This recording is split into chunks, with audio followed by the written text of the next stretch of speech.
This week our topic is a little more open, so one of the themes I wanted to explore is how do we use philosophy?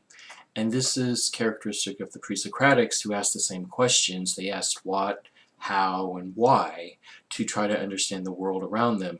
And to understand philosophy, we have to understand the worldview at the time because philosophy doesn't happen in a vacuum. And so with the pre-Socratics, Plato, and even on to Aristotle, each philosopher put his signature on his ideas that give us a template on how that individual understood the world according to the particular worldview of that time. So one thing I'd like to do as an example is to look at, for instance, 11th century Islam and see how they actually used Greek philosophy to better understand the Islamic faith, for instance. So I look at the 11th century uh, philosopher Ibn Miskawayh, who was an Islamic ethicist, the first Islamic ethicist who said you don't have to be religious to be moral. And Miskawayh had developed a philosophy or an ethic of community, and he drew greatly on Plato. And what made his philosophy interesting as far as Islamic philosophy is concerned, that he took Plato and wove him with Aristotle and wove that with the Neo-Platonists, because most Islamic philosophers were very Aristotelian, because Aristotle's philosophy was easily malleable and could fit with Islamic theology easily, as long as you did some cleanup with the pagan stuff. So, as we saw in Plato's Republic and so forth, Plato had a lot to say about community.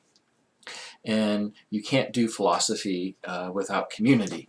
And Miskawayh had picked up on this notion, this Platonic notion of community in his own ethics, the refinement of character, and he adopted Plato's language and molded that in an Aristotelian sort of way that talked about the different categories of the soul, that talked about a taxonomy of virtues and vices and so forth.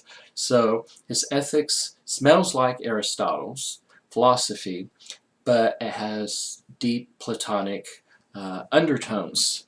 And Islamic philosophers in general borrowed a lot from the Greeks to do philosophy.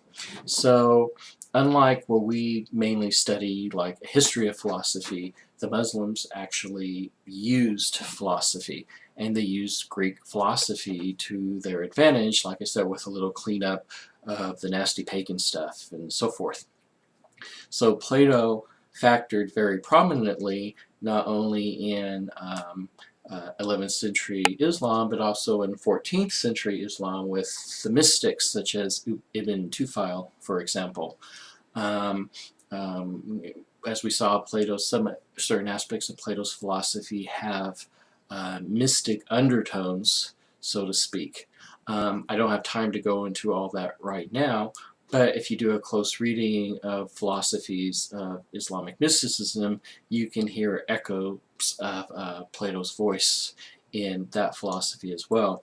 But my main point is that in order to understand a particular philosopher or a particular philosophical idea, we have to contextualize it in the worldview of that time, because the worldview shapes the philosophy.